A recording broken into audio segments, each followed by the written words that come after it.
À 23 ans, Anthony a vécu une expérience riche en découvertes. Durant 3 mois, il est parti étudier à Dalarna, en Suède, dans l'une des universités partenaires de l'IUT Hubert Curien d'Épinal, dans le cadre d'un programme Erasmus+. Le système scolaire est fait que tu vas avoir les cours qui vont être envoyés sur ton ordinateur. Donc tu suis les cours via des vidéos avec le professeur qui explique son cours.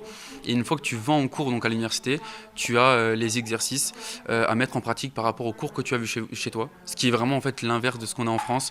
Et ouais, ça te donne une ouverture d'esprit honnêtement, et ça donne le goût de voyager surtout. Donc je le referai et encore autant que je peux le faire.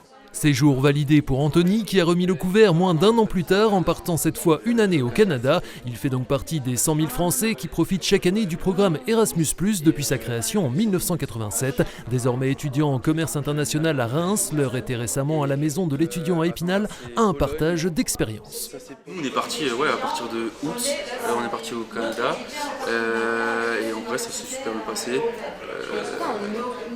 Mais parce qu'en fait les cours ils commencent en fin août, ils commencent le 28 août. En 2023, Armand est lui aussi parti à l'étranger, mais pour une semaine seulement, grâce à un nouveau programme proposé par Erasmus+, baptisé Mobilité hybride. En tant qu'étudiant, on n'a pas forcément les moyens. Un voyage d'une semaine dans un autre pays, ça coûte. Cette semaine, c'était magique. Je dirais pas des vacances parce qu'on a travaillé quand même, mais j'ai vu des choses que je n'aurais jamais vues. Je parle par exemple des lacs de montagne en Autriche. J'ai visité une université qui travaillait sur les innovations technologiques, des choses qu'on ne voit pas encore forcément ou qui ne sont pas totalement démocratisées, comme l'utilisation d'exosquelettes dans le monde du travail. Voilà qui pourrait définitivement convaincre Elisa qui espère partir une semaine. Éventuellement, ce serait en Slovaquie parce que le projet là-bas correspond à ce que je fais à l'IUT. C'est un projet où on doit en gros créer un produit digital mais éco-responsable. L'IUT Spinalien va permettre à une trentaine d'étudiants de partir en 2025. Il s'apprête également à recevoir ses premiers étudiants d'échange linguistique en début d'année pour une semaine, tout frais payé par Erasmus+.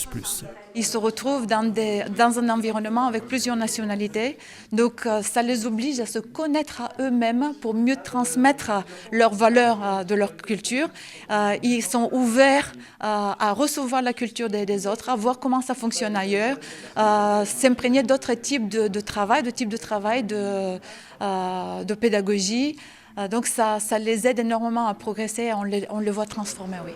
Pour les prochaines sessions longues, 4 places seront à pourvoir pour la Suède, 2 pour la République tchèque, la Turquie et l'Espagne, dans les filières enseignées ici. Depuis sa mise en place en 2022, une quarantaine d'étudiants de l'IUT a pu bénéficier de ce dispositif d'ouverture au monde.